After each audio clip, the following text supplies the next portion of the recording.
അലീന പോയെന്നറിഞ്ഞ് അപ്പോൾ തന്നെ പെട്ടിയും കിടക്കൊക്കെ എടുത്തുകൊണ്ട് വൈജ നേരെ കടപ്പാട്ടൂരേക്ക് വരുന്നുണ്ട് കേട്ടോ. എല്ലാവരും ആകെപ്പാടെ മൂകമായിട്ട് ആകെപ്പാടെ വിഷമിച്ചൊക്കെ ഇരിക്കുകയാണല്ലോ. അതുകൊണ്ട് വൈജയ്ക്ക് നല്ല ദേഷ്യമൊക്കെ വരുന്നുണ്ട്. അങ്ങനെ ഒരു അടിയും ബഹളവും കലഹവും ഒക്കെ ആയിട്ട് കുറച്ച് ദിവസങ്ങളൊക്കെ കടന്നു പോകുന്നുണ്ട്. പണ്ടുണ്ടായിരുന്ന ആ ഒരു ശാന്തതയും അലീനുണ്ടായിരുന്നപ്പോൾ ഉള്ളായിരുന്ന ആ ഒരു തെളിച്ചവും വെളിച്ചവും എല്ലാം മാഞ്ഞു പോവാണ്. എല്ലാവരും എന്തിനു വേണ്ടി ജീവിക്കുന്നത് പോലെ എല്ലാവരും ഭംഗിയായിട്ട് നടക്കാൻ കേട്ടോ. പക്ഷേ 3 സഹോദരങ്ങളും അലീന പറഞ്ഞ് ഏൽപ്പിച്ചതുപോലെ നല്ല സ്നേഹത്തിലാണ്. അച്ഛനോടും അവർ അതുപോലെ തന്നെ. പക്ഷേ വൈജയ്ക്ക് ഇതൊന്നും കണ്ട് സഹിക്കാനാവാതെ വൈജ തമ്മിൽ തല്ലിക്കാനും പ്രശ്നമുണ്ടാക്കാനും ഒക്കെ നോക്കുന്നുണ്ട് കേട്ടോ. അങ്ങനെ അലീനയാണ് ഇതിനെല്ലാം കാരണക്കാരിയെന്ന് പറഞ്ഞുകൊണ്ട് എങ്ങനെയെങ്കിലും അലീനെ നശിപ്പിക്കണം എന്ന് വൈജ തീരുമാനിക്കുകയാണ്. ഇനി തൻ്റെ മുമ്പോട്ടുള്ള ജീവിതത്തിന് അലീന ഒരു തടസ്സമാണ്. കാരണം അലീനയ്ക്ക് സത്യങ്ങളെല്ലാം അറിയാം. താൻ ആഗ്രയിലായിരുന്നപ്പോൾ ഒരാളുടെ കൂടെ ജീവിച്ചതും ഒരു കുട്ടിയെ പ്രസവിച്ച കാര്യമെല്ലാം തന്നെ അലീനയ്ക്കറിയാം. എന്തെങ്കിലും ഒരു നിമിഷം അലീന തന്നോടുള്ള ദേഷ്യത്തിന് തൻ്റെ മക്കളോടോ ഭർത്താവിനോടോ ആ കാര്യങ്ങളെങ്ങാണ് പറഞ്ഞു പോയാൽ തൻ്റെ ജീവിതം അതോടുകൂടി അവസാനിച്ചു. അതുകൊണ്ട് അലീനയെ എങ്ങനെയെങ്കിലും ഇല്ലായ്മ ചെയ്യണമെന്ന് വൈജ തീരുമാനിക്കുകയാണ്. അങ്ങനെ വൈജ അവൾ എവിടെയാണെന്ന് ആലോചിക്കുന്നുണ്ട് കേട്ടോ. കൊളുത്തൂപ്പുഴ എന്ന് പറഞ്ഞ സ്ഥലത്താണെന്ന് അവൾക്കറിയാം. പലരും പറഞ്ഞ് അവളത് കേട്ടിരുന്നല്ലോ. അങ്ങനെ ആ ഒരു സ്ഥലത്ത് എത്തിയതിനു ശേഷം അവളെ എങ്ങനെയെങ്കിലും ഇല്ലാതാക്കണം, അല്ലെങ്കിൽ അവളെ നശിപ്പിച്ച് കളയണം എന്നൊക്കെ ആലോചിക്കുകയാണ്. അതിനുവേണ്ടി എത്ര രൂപ മുടക്കാനും അവളെ തയ്യാറാവുന്നുണ്ട് കേട്ടോ. അങ്ങനെ വൈജയാണെങ്കിൽ അന്നത്തെ ദിവസത്തെ CCTV ദൃശ്യങ്ങളൊക്കെ പരിശോധിക്കാനായിട്ട് CCTV റൂമിലേക്കൊക്കെ ചെല്ലുന്നുണ്ട്. മുറ്റത്തൊക്കെ CCTV ഉണ്ടല്ലോ. അങ്ങനെ അന്നത്തെ ദിവസത്തെ കാര്യങ്ങളെല്ലാം ലാപ്ടോപ്പിലെടുത്ത് നോക്കുകയാണ്. പക്ഷേ അന്ന് അലീന ഒരുങ്ങിപ്പോണത് ബാലേന്ദ്രൻ്റെ കൂടെയാണല്ലോ. അപ്പോൾ ബാലിൻ്റെ കൂടെ ആയതുകൊണ്ട് തന്നെ ആരാണ് വന്നെന്നുള്ള കാര്യം വൈജയ്ക്ക് മനസ്സിലാവുന്നില്ല. എന്നാൽ അതിന് മുമ്പ് ഒരു ദിവസം അയാൾ അലീനെ കാണാണ്ട് വീട്ടിലേക്ക് വന്നിരുന്നുവെന്ന് ബബിത പറഞ്ഞതായിട്ട് വൈജ ഓർക്കുന്നുണ്ട് കേട്ടോ. അതിന് 2 ദിവസം മുമ്പേ ഉള്ള CCTVകളൊക്കെ വൈജ ചെക്ക് ചെയ്ത് നോക്കിക്കൊണ്ടിരിക്കുകയാണ്. ആരുടെ കൂടെയാണ് അവൾ പോയെന്നറിയണം, ആ സ്ഥലം അറിയണം, അഡ്രസ്സ് അറിയണം. അങ്ങനെയൊക്കെ വൈജ ആലോചിക്കുന്നുണ്ട് കേട്ടോ. അങ്ങനെ വൈജ CCTVയിൽ അതെല്ലാം നോക്കിക്കൊണ്ടിരിക്കുമ്പോൾ മുറ്റത്ത് നിന്നുകൊണ്ട് അയാളെ കയറി വിടുന്നത് കാണാം. പക്ഷേ മുഖം വ്യക്തമാവുന്നില്ല കേട്ടോ. ബാലേന്ദ്രൻ അവിടെ നിന്നതുകൊണ്ട് തന്നെ അയാളുടെ ഫേസ് മറഞ്ഞു നിൽക്കുകയാണ്. എത്രയൊക്കെ കിണഞ്ഞ് ശ്രമിച്ചിട്ടും അദ്ദേഹത്തിൻ്റെ മുഖം മാത്രം കാണാൻ പറ്റുന്നില്ല. ആ ജാക്കറ്റും ആ വണ്ടിയും അങ്ങനെ തലമുടിയും ഒക്കെ മാത്രമേ കാണാൻ പറ്റുന്നുള്ളൂ കേട്ടോ. പക്ഷെങ്കിൽ ഫേസ് എന്ത് ശ്രമിച്ചിട്ടും സൂം ചെയ്തിട്ടൊന്നും കാണാൻ കഴിയുന്നില്ല. അങ്ങനെ നിരാശയോടുകൂടിയിട്ട് വൈജി ഇങ്ങനെ ഇരിക്കുകയായിരിക്കും. അങ്ങനെ മനുവിനെ വിളിച്ചിട്ട് അവൾ എവിടെയാ പോയെന്ന് നിനക്കറിയോ, അഡ്രസ്സ് അറിയോ എന്നൊക്കെ ചോദിക്കുമ്പം എന്തിനാ ആൻറ്റി ഇപ്പോൾ അവൾ അവിടെ സമാധാനമായിട്ട് ജീവിക്കുകയല്ലേ, ഇനി എന്തിനാ അവളെ ശല്യപ്പെടുന്ന ചോദിക്കുമ്പം ഒന്നുമില്ല, ഞാൻ അറിയാൻ വേണ്ടി ചോദിച്ചെന്നേ ഉള്ളൂ എന്നും പറഞ്ഞ് കട്ടാക്കുന്നുണ്ട് കേട്ടോ. അതിനുശേഷം വൈജി ഓർക്കുന്നുണ്ട്, അവളോടെങ്ങാണ് ചോദിച്ചാൽ അത് വിഷയമാകും. കാരണം അവൾക്ക് എന്തെങ്കിലും സംഭവിച്ചാൽ അതിന് പിന്നിൽ താനാണെന്ന് അവർ മനസ്സിലാക്കാൻ എളുപ്പമാണ്. അതുകൊണ്ട് എന്തായാലും ഇവരോട് ആരോട് ചോദിക്കേണ്ട എന്ന് വൈജി തീരുമാനിക്കുന്നുണ്ട്. എങ്ങനെയെങ്കിലും അവളെ തപ്പി കണ്ടെത്തണം. അവൾ എവിടെയാ പോയെന്ന് അറിഞ്ഞതിന് ശേഷം എങ്ങനെയെങ്കിലും അവളെ വകവരുത്തണം. അവൾ തൻ്റെ ജീവിതത്തിന് തന്നെ തടസ്സമാണെന്ന് വൈജി ഓർക്കുന്നുണ്ട്. ഇത്രയും കാലം താനൊരു രാജകുമാരിയെ പോലെ തന്നെ ജീവിച്ചു. അവൾ വന്നതിന് ശേഷം ഒരു വേലക്കാരുടെ സ്ഥാനമാണ് എനിക്ക് ഈ വീട്ടിൽ. എൻ്റെ ഈ അവസ്ഥയ്ക്ക് കാരണം അവളാ. എൻ്റെ ഭർത്താവും മക്കളും ഒക്കെ എന്നെ ഇട്ടിട്ട് പോകണമെങ്കിൽ അതിന് കാരണക്കാരിയും അവൾ തന്നെയാ. അവളെ എങ്ങനെയെങ്കിലും ഇല്ലായ്മ ചെയ്യണം എന്ന് ആലോചിക്കുകയാണ്. അങ്ങനെ വൈജിയാണെങ്കിൽ നമ്മുടെ രോഹിത്തിൻ്റെ ഫോൺ എടുക്കുന്നുണ്ട് കേട്ടോ. കഴിഞ്ഞ പ്രാവശ്യം കുളത്തുപുഴയ്ക്ക് രോഹിത്തും ബബിതയും കൃഷ്ണമോളും മനുവും കൂടെ പോയിരുന്നു അലീനെ കാണാനായിട്ട്. അപ്പോൾ എന്തായാലും ഒരു ലൊക്കേഷൻ അയച്ചു കൊടുക്കണമല്ലോ. അത് രോഹിത്തിൻ്റെ ഫോണിൽ കാണുമെന്ന് അവൾക്ക് സംശയമുണ്ട്. അങ്ങനെ രോഹിത്തിൻ്റെ ഫോൺ എടുത്ത് ചെക്ക് ചെയ്ത് നോക്കുകയാണ്. അലീനയുടെ മെസ്സേജസ് നോക്കുമ്പം വാട്സപ്പിൽ നമ്മുടെ വൈജി ഉദ്ദേശിച്ചതുപോലെ തന്നെ അലീന അയച്ചു കൊടുത്ത ആ ഒരു ലൊക്കേഷൻ കൃത്യമായി തന്നെ ഉണ്ട് കേട്ടോ. അങ്ങനെ വൈജയ്ക്ക് സമാധാനമാവാണ്. ആ ലൊക്കേഷൻ അവൾ കണ്ടെത്തി കഴിഞ്ഞു. അങ്ങനെ വൈജ ഒരു ദിവസം ലീവ് എടുക്കുന്നുണ്ട് കേട്ടോ. വൈജ അന്നേ സമയം കൊണ്ട് തന്നെ ജോലിക്കൊക്കെ പോകാൻ തുടങ്ങിയിരുന്നു. അവളുടെ കാറാണെങ്കിലോ വർക്ക്ഷോപ്പിൽ നിന്ന് ഇറക്കിയിട്ട് കാറും ഓക്കെ ആക്കിയിരുന്നു കേട്ടോ. എന്നിട്ട് അവൾ ഒരു ദിവസം വിളിച്ച് ലീവ് പറയുന്നുണ്ട്. ഈ അഡ്രസ്സ് അവളുടെ ഫോണിലേക്ക് കോപ്പി ചെയ്തതിന് ശേഷം പോകാനായിട്ട് വൈജ തയ്യാറെടുക്കുകയാണ്. അങ്ങനെ അന്ന് രാവിലെ പതിവ് പോലെ ഓഫീസിലേക്ക് പോകാൻ ഇറങ്ങുന്നത് പോലെ വൈജ വീട്ടിൽ നിന്ന് പുറത്തേക്ക് ഇറങ്ങുന്നുണ്ട്. വൈജയും മക്കളുമായിട്ടൊക്കെ നല്ല സ്വരത്തിലല്ല കേട്ടോ. കാരണം എപ്പോഴും അവരെ കുറ്റം പറയാൻ വേണ്ടി ആയിരിക്കും വൈജു നാക്ക് തുറക്കുന്നത് തന്നെ, വാ തുറക്കുന്നത് തന്നെ. അങ്ങനെ നാക്കെടുത്ത ആ കുട്ടികളെ കുറ്റം പറയാനും ബഹളം വെക്കാനും എല്ലാവരെയും വഴക്കുണ്ടാക്കാനുമായിരിക്കും വൈജയ്ക്ക് താല്പര്യം.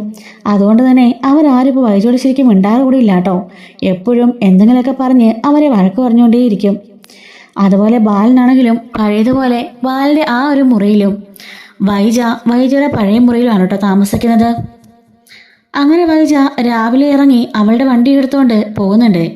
അങ്ങനെ ആ ലീവ് അവിടെ ചെന്ന് എഴുതി വെച്ചതിന് ശേഷം ആ കാറ് അവിടെ പാർക്ക് ചെയ്യാണ് കേട്ടോ. എന്നിട്ട് നേരെ ഒരു ടാക്സി വിളിക്കുന്നുണ്ട്. കാരണം കുളത്തപ്പുഴ നോക്കുമ്പോൾ 3 മണിക്കൂറോളം യാത്രയുണ്ട്. അതിനുശേഷം വീണ്ടും കുറേ ദൂരമുണ്ട്. അപ്പോൾ എന്തായാലും തിരിച്ചു വരുമ്പം രാത്രിയാവും. പണ്ട് അങ്ങനെ ഒറ്റയ്ക്ക് വണ്ടി ഓടിച്ച് പോയത് കൊണ്ട് തന്നെ ഇപ്പം അത്രയും ദൂരം ഒന്നും യാത്ര ചെയ്യാൻ വയ്യ. ചെറിയൊരു പേടി മനസ്സിലുണ്ട്. അതുകൊണ്ട് തന്നെ ഒരു ടാക്സി വിളിക്കുകയാണ്. അങ്ങനെ വൈജ നേരെ ആ ഒരു കുളത്തുപുഴയിലേക്ക് പോകുന്നുണ്ട് കേട്ടോ. ഈ സമയം ബാലേന്ദ്രനെ വിളിച്ചിട്ട് മകനെ പറയുന്നുണ്ട്, അലീന എവിടെയാ, അവിടുത്തെ അഡ്രസ്സ് ഉണ്ടോ എന്നൊക്കെ പറഞ്ഞതിൽ ആൻറ്റി അന്വേഷിച്ചിരുന്നു. അവളെന്തിനാടാ അതൊക്കെ അന്വേഷിക്കുന്നത്? അറിയില്ലെങ്കിലേ ഇനി അവിടെ കാണാൻ പോയി വഴക്കുണ്ടാക്കാനായിരിക്കോ? ആയിരിക്കും. അവളുടെ സ്വഭാവമല്ലേ, പറയാൻ പറ്റില്ല. ഞങ്ങളെയൊക്കെ വീഡിയോ കോൾ ചെയ്യുന്നതും കുട്ടികളെ വീഡിയോ കോൾ ചെയ്യുന്നതൊക്കെ അവൾക്ക് സഹിക്കാനാവുന്നില്ലല്ലോ. അവളതിനൊക്കെ പ്രശ്നം ഉണ്ടാക്കിക്കൊണ്ടിരിക്കുകയല്ലേ. ചിലപ്പോൾ ഇനി അതിനു വേണ്ടി ആയിരിക്കും, അവിടെ പോയി വിഷയം ഉണ്ടാക്കാൻ വേണ്ടി ആയിരിക്കും അവൾ ആ അഡ്രസ്സ് ചോദിച്ചത്. കൊടുത്തേക്കല്ലേടാ. ഞാൻ കൊടുക്കും അങ്ങളെ. ഞാൻ എന്തിനാന്നൊക്കെ ചോദിച്ചപ്പോഴേക്കും ഒന്നുമില്ലെന്ന് പറഞ്ഞ് കട്ടാക്കി. അല്ല, അവിടെ കുട്ടികളോടും ഒന്ന് പറഞ്ഞു വെച്ചേരെ, ആരും അഡ്രസ്സ് കൊടുക്കണ്ടായെന്ന്. കാരണം അറിയാലോ അങ്കിളിന്, അവിടെ പോയി സ്റ്റാൻലിയാണ് അതെന്ന് അറിഞ്ഞാൽ ഈ ലോകം തന്നെ കീഴാൻ മറിയും. ഉണ്ടാകാൻ പോണത് വലിയൊരു വിഷയമാകും, വലിയൊരു യുദ്ധമായിരിക്കും എന്ന് പറയുമ്പോൾ എന്ത് യുദ്ധമാടാ? അതോടുകൂടി ഞാൻ അവളെ അങ്ങ് ഉപേക്ഷിക്കും. അവളും സ്റ്റാൻലിയൊക്കെ ഒന്നിച്ചങ്ങ് ജീവിച്ചോട്ടെ എന്ന് ഞാനും വെക്കും. എന്താ അങ്കിളേ ഇത്? അലീന പറഞ്ഞിട്ട് പോയതൊക്കെ അങ്കിൾ മറന്നുപോയോ? അങ്കിളിന്റെ മക്കൾക്ക് വേണ്ടി അങ്കിളെല്ലാം ക്ഷമിക്കാന്ന് അവളോടൊക്കെ വാക്ക് കൊടുത്തതല്ലേ? അലീനയ്ക്ക് കൊടുത്ത വാക്ക് അങ്കിൾ തെറ്റിക്കാണോ? മനസ്സിങ്ങനെ കിടന്ന് നീറി പോകുകയടാ. ഒരു തീക്കനൽ വാരി ഇട്ടതുപോലെയാ എൻ്റെ മനസ്സിപ്പോ. നിനക്കത് പറഞ്ഞാൽ മനസ്സിലാവില്ല. ഇത്രയും കാലം വിശ്വസിച്ച് സ്നേഹിച്ച ഭാര്യ ഇങ്ങനെയൊരു ചതി തന്നോട് ചെയ്തെന്ന് അറിയുമ്പോൾ ഏതൊരു ഭർത്താവിനുണ്ടാകുന്ന അതേ ഒരു നീറ്റിലും പുകച്ചിലാണ് എനിക്ക്. അത് ഇതുവരെ കെട്ടടങ്ങിയിട്ടില്ല. എത്ര വെള്ളമൊഴിക്കാൻ ശ്രമിച്ചിട്ടും അത് അണയുന്നില്ലടാ എന്നൊക്കെ പറയുന്നുണ്ട്. അങ്കിള് വിഷമിക്കാതെ എന്തായാലും ബബിതയോടും കൃഷ്ണയോടും രോഹിത്തിനോടും ഒന്ന് പറഞ്ഞേക്ക് എന്ന് പറയുന്നുണ്ട് കേട്ടോ. അങ്ങനെ ബാലേന്ദ്രൻ ബബിതയും കൃഷ്ണൻ രോഹിത്തിനെ വിളിച്ചിട്ട് പറയുന്നുണ്ട്, വൈജി ഇതുപോലെ അഡ്രസ്സ് എങ്ങനെ ചോദിക്കുകയാണെങ്കിൽ പറഞ്ഞു കൊടുക്കണ്ടെന്ന് പറയുമ്പം രോഹിത്ത് പറയാണ് അയന്താച്ചാന്ന് ചോദിക്കുമ്പം വേറൊന്നും അല്ലടാ, നമ്മളെ വിളിക്കുന്നതുകൊണ്ടൊക്കെ വൈജിക്ക് അലീനോട് നല്ല ദേഷ്യ. ഇപ്പം താമസിക്കുന്നിടത്ത് എങ്ങാനും പോയി അലമ വഴക്കം ഉണ്ടാക്കിയാലോ? ഞാൻ പറഞ്ഞില്ലേ അവളവിടെ ഒരു രാജകുമാരിയെ പോലെ ജീവിക്കുക. കിട്ടാന്നൽ വെച്ച് ഏറ്റവും നല്ല സൗകര്യം. നിങ്ങളവിടെ പോയപ്പോൾ കണ്ടതല്ലേ അവൾ എന്ത് ഇതായിട്ടാണ് ജീവിക്കുന്നതെന്ന്. അതുകൊണ്ട് തന്നെ അവൾക്ക് ആ ഒരു ജീവിതം നഷ്ടപ്പെടാൻ പാടില്ല. ഇവിടുന്നോ അവളെ അടിച്ചിറക്കേണ്ടി വന്നു. പക്ഷെ അവിടെ അവൾക്കങ്ങനെ ഉണ്ടാകരുത്. അവൾ അവിടെ സന്തോഷമായിട്ട് ജീവിക്കട്ടെ. അതുകൊണ്ട് അമ്മയ്ക്ക് ഒരിക്കലും ആ അഡ്രസ്സ് കൊടുക്കരുത്.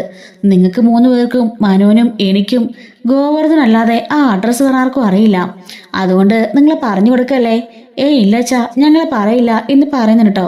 രോഹിത്തിന്റെ ഫോണിൽ നിന്നും അവൾ കോപ്പി ചെയ്തെടുത്ത കാര്യം അവൾ ഡിലീറ്റ് ചെയ്തിട്ടുണ്ടായിരുന്നു കേട്ടോ. അതുകൊണ്ട് രോഹിത്തിനും അതറിയില്ല. അങ്ങനെ രോഹിത്തൊക്കെ പോയപ്പോൾ രോഹിത്തൊക്കെ കണ്ടതാണ് ആ വീട്ടില് സർവ്വസാധത്തോടുകൂടി അലീന ബിഹേവ് ചെയ്യുന്നു. അതുപോലെ ആ വീട്ടിലെ ഏറ്റവും വലിയ ഭയങ്കര കൊട്ടാരം പോലത്തെ ഒരു മുറി തന്നെ അവക്കുണ്ട്. അതുപോലെ നല്ല വേഷവിധാനങ്ങൾ. ഇവിടെ വെച്ച് താൻ കണ്ട അലീന പോലും അല്ല. അവിടെ ചെന്നപ്പോൾ അത്രയ്ക്ക് വ്യത്യാസം വന്നു. ഇവിടുത്തെ വേലക്കാരിയാണെങ്കിൽ അവിടുത്തെ രാജകുമാരിയെ പോലെയാണ് അലീനയോട് താമസിക്കുന്നത്. ചുറ്റും പരിചാരകരുണ്ട്.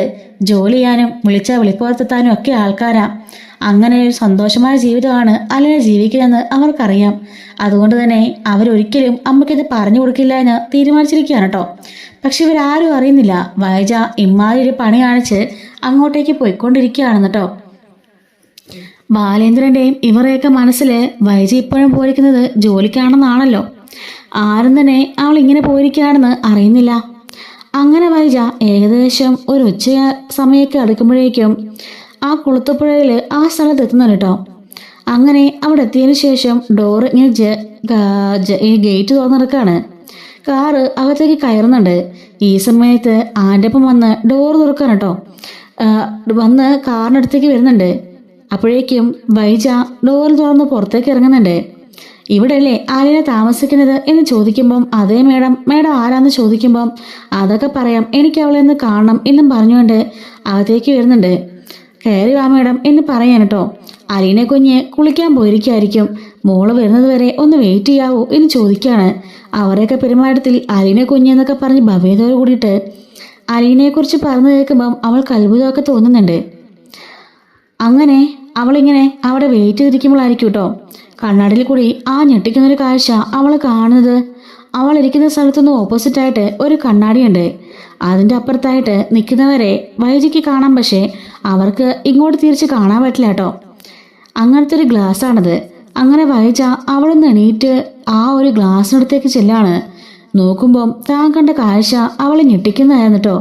അവിടെ നിൽക്കുന്നത് സ്റ്റാൻലിയാണ്. 23 വർഷങ്ങൾക്ക് മുമ്പേ തന്നെ ചതിച്ചിട്ട് കടന്നു കളഞ്ഞ ക്രൂരനായ മനുഷ്യൻ സ്റ്റാൻലി ജോസഫ്. അയാളാണ് അവിടെ നിൽക്കുന്നത്. അവൾക്ക് വീണ്ടും സംശയം തോന്നി അയാൾ തന്നെയാണോ എന്ന്.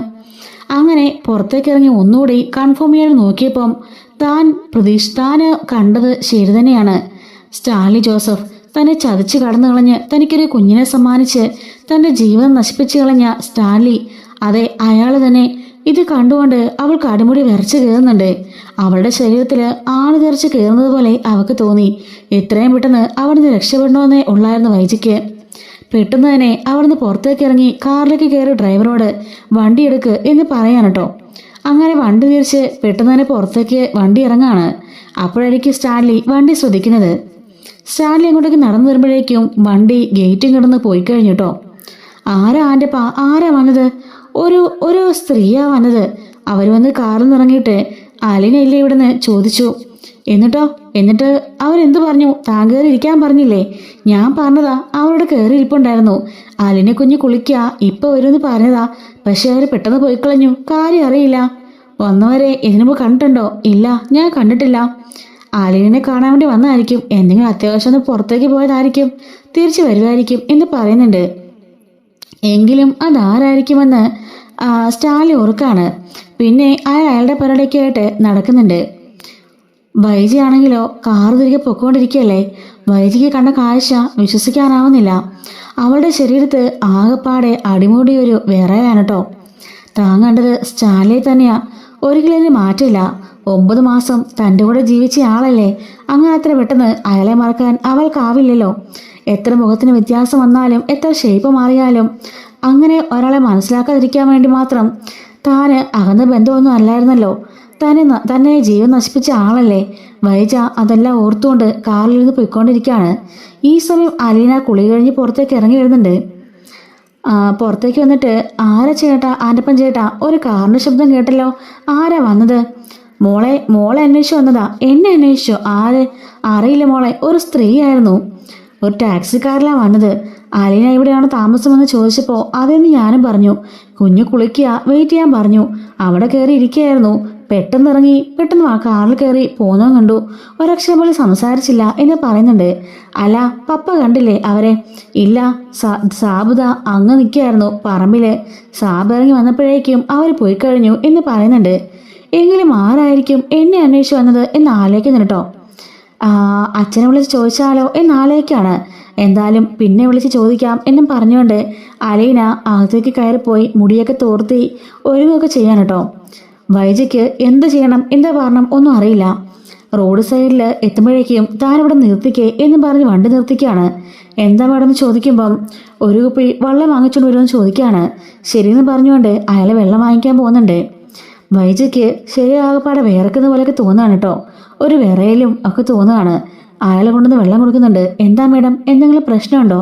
ഏയ് ഇല്ല, താൻ വണ്ടി എടുത്തു പോകാം എന്ന് പറയാണ്. അങ്ങനെ അവളെ വെള്ളം കുടിച്ചതിന് ശേഷം ചാരി ആ ഒരു കാറിൽ കിടക്കുന്നുണ്ട് കേട്ടോ. അതിനുശേഷം പഴയ ഓരോ കാര്യങ്ങളെല്ലാം ആലോചിച്ച് നോക്കുകയാണ്. താന് ഒരുപാട് സ്നേഹിച്ചിരുന്നു സ്റ്റാൻലിയെ. ആഗ്രയിൽ വെച്ച് താജ്മഹലിൻ്റെ ചുറ്റും താജ്മഹലിൻ്റെ പിന്നിലും മുമ്പിലൊക്കെ നിന്നുകൊണ്ട് അവർ ഒരുപാട് ഫോട്ടോസൊക്കെ എടുക്കുന്നുണ്ടായിരുന്നു കേട്ടോ. ഓരോ വീക്കെൻഡ് ആയാലും രണ്ടുപേരും കൂടി കറങ്ങാനൊക്കെ പോയായിരുന്നു. ഗംഗാധരൻ അറിയാതെ. അതിനുശേഷമാണ് ഗംഗാധരൻ അവിടുന്ന് ട്രാൻസ്ഫർ ആയി പോയത്. പിന്നീട് അവരൊക്കെ ആരെയും പേടിക്കണ്ട, വീട്ടുകാരെയും നാട്ടുകാരെയും ആരെയും. പിന്നീട് അത് അവരുടെ ലോകമായിരുന്നു. രണ്ടുപേരും രണ്ട് ചിത്രശില്പങ്ങളെ പോലെ പാറിപ്പറന്ന് അവിടെ പ്രണയിച്ചടക്കായിരുന്നു. പിന്നീട് രണ്ടുപേരും ഒരുമിച്ച് താമസിക്കാൻ തീരുമാനിച്ചു. ആരും അറിയാതെ ഒരുമിച്ച് താമസിക്കാനും തുടങ്ങി. അങ്ങനെ 5-6 മാസങ്ങൾക്ക് ശേഷമാണ് ലീവിന് പെങ്ങളെ കാണാമെന്ന ഗംഗാധരൻ ആ കാഴ്ച കണ്ട് ഞെട്ടിപ്പോന്നത്. അത്രയും കാലം ലെറ്റർ അയക്കുമ്പോഴൊന്നും ഇങ്ങനൊരു സംഭവം പോലും ഗംഗാധരൻ അറിഞ്ഞില്ല. അത്രയും കാലം അങ്ങോട്ടേക്ക് വന്നിട്ടുമില്ല. അവിടെ വരുമ്പോഴാണ് വൈജ 5 മാസം ഗർഭിണിയായിരിക്കുന്നത് ഗംഗാധരൻ കാണുന്നത്. വൈജനെ അന്ന് അടിക്കുകയും ഒരുപാട് വഴക്ക് പറയുകയൊക്കെ ചെയ്തു. എന്നാൽ സ്റ്റാൻലി അതിനൊക്കെ തടസ്സം പിടിക്കുന്നുണ്ട്. തനിക്ക് വൈജ ഒരുപാട് ഇഷ്ടമാണെന്നും ഞങ്ങളെ പിരിക്കരുതെന്നുമൊക്കെ സ്റ്റാൻലി പറയുന്നുണ്ട്. തൻ്റെ കൂടെ നിന്ന് തന്നെ ചതിക്കുകയെന്ന് ചോദിച്ചുകൊണ്ട് ഗംഗാധരനും സ്റ്റാൻലിയെ ഒരുപാട് വഴക്കുണ്ടാക്കുന്നുണ്ട് കേട്ടോ. അങ്ങനെ ഗംഗാധരൻ തിരികെ പോയിട്ട് വീട്ടുകാരെയൊക്കെ വിളിച്ച് അച്ഛനെ വിളിച്ചിട്ടും കാര്യങ്ങൾ പറയുന്നുണ്ട്. അച്ഛൻ പറയാണ് ഒരിക്കലും അതിനെ സമ്മതിച്ചു കൊടുക്കില്ല. അച്ഛാ, അവളിപ്പം 5 മാസം ഗർഭിണിയാ. ഇനിയിപ്പോൾ നമുക്ക് എന്ത് ചെയ്യാനാവും? എന്താണെന്ന് പറഞ്ഞാലും ഒരു നസ്രാടിയുടെ കുഞ്ഞിനെ എൻ്റെ മോള് വയറ്റി ചുമക്കണ്ട, അവനെ പ്രസവിക്കുകയും വേണ്ട, എനിക്കതിനെ കാണുകയും വേണ്ട, എത്രയും പെട്ടെന്ന് അതിനെ ഒഴിവാക്കണം എന്നൊക്കെ പറയുന്നുണ്ട്. അങ്ങനെ ഇങ്ങനെയൊന്നും സ്റ്റാലിൻ്റെ അടുത്ത് നമുക്ക് അടുക്കാനൊക്കില്ല. അവന് ഒന്നൊന്നിനും പട്ടാളക്കാരനാ. ചെന്നാലേ റിവോൾവർ എടുത്ത് ഒന്ന് പൊട്ടിക്കത്തേ ഉള്ളൂ, മുന്നും പിന്നും നോക്കില്ല. അതുകൊണ്ട് അങ്ങോട്ടേക്ക് പോകാതിരിക്കുന്നതാണ് ഉത്തമം എന്ന് പറയുമ്പം അച്ഛൻ പറയുന്നുണ്ട്, എപ്പോഴും സ്റ്റാൻലി അവിടെ കാണില്ലല്ലോ, അവസരം വരട്ടെ, എനിക്കറിയാം എന്താ ചെയ്യേണ്ടതെന്ന് എന്ന് അച്ഛൻ പറയുന്നുണ്ട് കേട്ടോ. അങ്ങനെയാണ് 7 മാസം 8 മാസമൊക്കെ തികയുന്ന സമയത്ത് സ്റ്റാൻലി നാട്ടിലേക്ക് അമ്മച്ചിക്ക് അസുഖം കൂടി വരുന്നത്. ഔതുക്കുട്ടിയെ വിളിച്ച് കുഞ്ഞിരാമൻ മേനോൻ കാര്യങ്ങളെല്ലാം പറയുന്നുണ്ടായിരുന്നു കേട്ടോ. ഇതുപോലെ ഗർഭിണിയാണെന്നും ഞങ്ങൾക്ക് താല്പര്യമില്ലെന്ന് പറയുമ്പോൾ ഔതുക്കുട്ടിയും പറയുന്നുണ്ട്, എനിക്ക് അത്ര പോലും താല്പര്യമില്ല. ഞങ്ങളുടെ സഭയിലുള്ള ഒരു പെൺകുട്ടിയെ കൊണ്ട് വേണം അവനെ വിവാഹം കഴിപ്പിക്കാൻ. ഇങ്ങനെയൊരു നാണക്കേടൊന്നും എൻ്റെ തറവാട്ടിന് വേണ്ട. വിവാഹത്തിന് മുമ്പേ പ്രസവിക്കുന്ന ഒരു പെണ്ണിനെ കൂട്ടിക്കൊണ്ട് അവൻ ഇങ്ങോട്ടേക്ക് വരാൻ ഞാൻ സമ്മതിക്കില്ല. ഞങ്ങളുടെ തറവാടിൻ്റെ അന്തസ്സിന് തന്നെ അത് കളങ്കമാവുമെന്ന് ഔതുക്കുട്ടിയും പറയുന്നുണ്ട് കേട്ടോ. അങ്ങനെ കുഞ്ഞിരാമൻ മേനോനും ഔതുക്കുട്ടിയും ചേർന്നാണ് എല്ലാം പ്ലാൻ ചെയ്യുന്നത്. അവിടെ സ്റ്റാൻലിയിൽ നിന്ന് മനസ്സിലാക്കിക്കൊണ്ട് കുഞ്ഞിരാമൻ മേനോനും ശിവനും ഗംഗാധരനും രാജീവനും എല്ലാം ചേർന്നുകൊണ്ടാണ് നേരെ പോയിട്ട് അവളെ അവിടുന്ന് പിടിച്ചു വലിച്ച് കൊണ്ടുവന്നു കേട്ടോ. കരഞ്ഞ് കാല് പിടിച്ച് അപേക്ഷിക്കുന്നുണ്ട് വൈജ തന്നെ കൊണ്ടുപോയിരുന്നു. പക്ഷെ ഒന്നും കേൾക്കാതെ അവിടുന്ന് അവർ വലിച്ചെറിച്ചാണ് വൈജയെ കൊണ്ടുപോയത്, ഒരു ജീപ്പിൽ കയറ്റി. അങ്ങനെ കൊല്ലപ്പള്ളിയിലേക്ക് കൊണ്ടുവന്നാൽ നാട്ടുകാരറിയുന്ന പേടി കാരണം അങ്ങ് നാട്ടിലുള്ള ഒരു സ്ഥലത്താണ് വൈജനെ ആക്കുന്നത്, ഇവരുടെ ഒരമ്മാവൻ്റെ വീട്ടിൽ.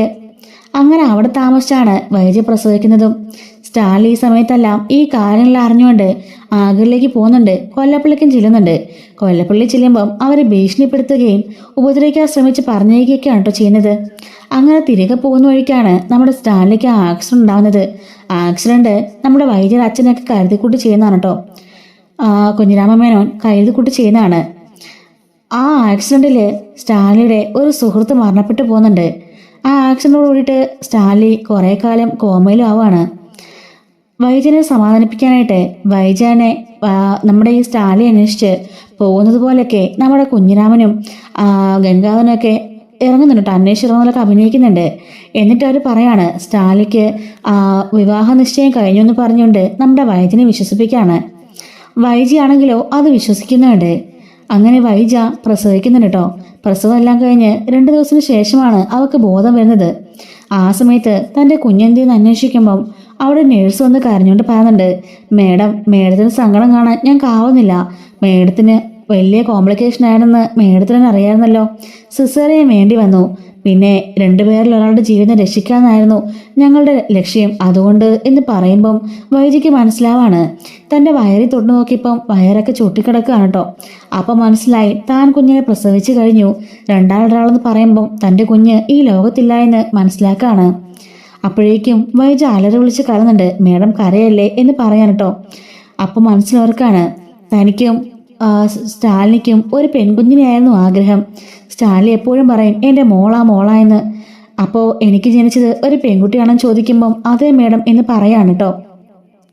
എനിക്ക് കുഞ്ഞിനൊന്ന് കാണാൻ പറ്റുമെന്ന് ചോദിക്കുമ്പം ഇല്ല മേഡം, അതിന് അന്ന് തന്നെ എന്ന് പറയുമ്പോഴേക്കും വൈജ വീണ്ടും പൊട്ടിക്കരയുന്നുണ്ട്. അങ്ങനെ അച്ഛനും ആങ്ങളമാരും അതുപോലെ തന്നെ അമ്മയും വരുന്നുണ്ട് കേട്ടോ. അങ്ങനെ നാട്ടിലുള്ള ആ വീട്ടിൽ വെച്ചാണ് പ്രസവ ശുശ്രൂഷയൊക്കെ ചെയ്യുന്നതും. ആ സമയത്താണ് ആ വൈജിക്ക് ഒരു തവണയെങ്കിലും സ്റ്റാൻലിയെ കാണണമെന്ന് പറഞ്ഞ് നിർബന്ധം പിടിച്ച് കരയുന്നത് കേട്ടോ. അങ്ങനെ പ്രസവിച്ച് കിടക്കുകയായിരുന്ന വൈജനെ സമാധാനിപ്പിക്കാനായിട്ട് കുഞ്ഞിരാമൻ വീണ്ടും പോകുന്നത് പോലെ അഭിനയിക്കുന്നുണ്ട്. അവിടുന്ന് ഔതുക്കുട്ടിയൊക്കെ തയ്യാറാക്കി കൊടുത്ത ഒരു വെഡ്ഡിങ് കാർഡും കൊണ്ട് വരാണ് കേട്ടോ. സ്റ്റാൻലിയുടെ മറ്റൊരു പെൺകുട്ടിയുടെ വിവാഹം കഴിഞ്ഞിട്ട് ഒരു മാസത്തോളം ആയെന്നും പറഞ്ഞ് ഒരാഴ്ചയോളം ആയെന്നും പറഞ്ഞുകൊണ്ട് അവത് കൊണ്ടുവന്ന് കുഞ്ഞിരാമൻ അവളെ കാണിക്കാണ്. അങ്ങനെ ഇത് കണ്ടുകൊണ്ട് വൈജ ആകെപ്പാട് ചങ്ക തീർന്നു പോകുന്നുണ്ട്. കുഞ്ഞിരാമൻ പറയുന്നുണ്ട്, മോളെ നിന്നെ അവൻ ചതിക്കായിരുന്നു. നിന്നെ സ്നേഹിച്ചതുപോലെ കാണിച്ച് നിന്റെ അത്രയും കാലം താമസിച്ച് നിന്നെ ചതിക്കായിരുന്നു. അവൻ അന്ന് തന്നെ അവിടുന്ന് പോയത് അവൻ്റെ അമ്മയെ കാണാനൊന്നും അല്ല. അവൻ്റെ അമ്മയ്ക്ക് വലിയ കുഴപ്പമൊന്നുമില്ലെന്നാ ഞങ്ങൾ അന്വേഷിച്ച് പറയാൻ സാധിച്ചത്. ഇത്ര നാളായിട്ട് നിന്നെ അന്വേഷിച്ച് അവനൊന്ന് വരിക എങ്കിലും ചെയ്തോ? ഇല്ലല്ലോ. ആ വന്ന സമയത്ത് തന്നെ അവന് നിശ്ചയം കഴിഞ്ഞു, ദീപ് കല്യാണവും. നിന്നെ ശരിക്കും അവൻ പറ്റിക്കായിരുന്നു മോളെ എന്നും പറഞ്ഞുകൊണ്ട് നമ്മുടെ വൈജയനെ അവർ പറഞ്ഞ് വിശ്വസിപ്പിക്കുകയാണ്. 1 വർഷക്കാലത്തോളം ആ വീട്ടിൽ തന്നെ ഒരു മുറിയിൽ എന്തിനു വേണ്ടി ആഹാരം കഴിച്ച് എന്തിനു വേണ്ടി ജീവിക്കുകയെന്നിട്ടോ വൈജ. അതിനുശേഷമാണ് ബാലേന്ദ്രനെ വിവാഹം കഴിക്കുന്നത്. കുറെ ആലോചന വന്നെങ്കിലും വൈജ സമ്മതിച്ചില്ല. അങ്ങനെ ഇരിക്കുമ്പോൾ എല്ലാവരും കൂടി വൈജയെ നിർബന്ധിച്ച്, ഗംഗാധരനാണെങ്കിൽ അച്ഛൻ നിനക്ക് വേണ്ടിയല്ലേ ജീവിക്കുന്നത്, നിനക്ക് വേണ്ടിയല്ലേ എല്ലാം ചെയ്യുന്നത് എന്നൊക്കെ പറഞ്ഞ് കൺവിൻസ് ഒക്കെ ചെയ്ത് ബാലിനെ കൊണ്ട് കെട്ടിക്കുകയാണ് കേട്ടോ. പെട്ടെന്നായിരിക്കും ഒരു ഓണ്ട ശബ്ദം കേട്ട് വൈജി ഞെട്ടി എഴുന്നേക്കുന്നത്. അങ്ങനെ കാറിലിരുന്ന് വൈജിതൊക്കെ സ്വപ്നം കണ്ടിരിക്കുകയാണ് കേട്ടോ, ഈ പഴയ നടന്ന സംഭവങ്ങളെല്ലാം. അങ്ങനെ വൈജ കണ്ണുനീര് തുടയ്ക്കാണ്. സ്റ്റാലിൻ്റെ അടുത്തേക്ക് അലിൻ എന്തിനായിരിക്കും പോയത്? അലിനെ അവിടെ കൊണ്ടാക്കിയത് ബാലേന്ദ്രനാണ്. അങ്ങനെയാകുമ്പോൾ ബാലേന്ദ്രന് തൻ്റെ പഴയ കാര്യങ്ങളിൽ അറിയോ? അങ്ങനെയൊക്കെ അവൾക്ക് ആകെപ്പാടെ വല്ലാത്തൊരു പേടിയും വെപ്രാളമൊക്കെ വരുന്നുണ്ട്. എങ്ങനെയെങ്കിലും വീട്ടിൽ പോയതിനു ശേഷം ബാലേന്ദ്രന് ഈ സംഭവങ്ങളെല്ലാം അറിയുമെന്നും അലീന അങ്ങനെ അവിടെ എത്തിപ്പെട്ടുവെന്നും അലീനയ്ക്ക് ഇതുമായിട്ടുള്ള ബന്ധം എന്താണെന്ന് അറിയണമെന്നൊക്കെ വൈജ ഇങ്ങനെ മനസ്സിൽ കരുതാണ് കേട്ടോ. അങ്ങനെ വൈജ തിരികെ നാട്ടിലേക്ക് പോകുന്നുണ്ട്. നേരെ അവളുടെ ഓഫീസിലേക്ക് പോയി കാറെടുത്തതിന് ശേഷം നേരെ കടപ്പാടൂരേക്കാണ് ചെല്ലുകയാണ് കേട്ടോ. അപ്പോൾ ഇതിൻ്റെയൊക്കെ ബാക്കി സ്റ്റോറീസ് നമ്മുടെ ചാനലിലൂടെ ഓരോ ദിവസമായിട്ട് അപ്ലോഡ് ചെയ്യുന്നുണ്ട് കേട്ടോ. മിസ്സാതിരിക്കാൻ ചാനൽ സബ്സ്ക്രൈബ് ചെയ്ത് സപ്പോർട്ട് ചെയ്യണേ. Thanks for watching.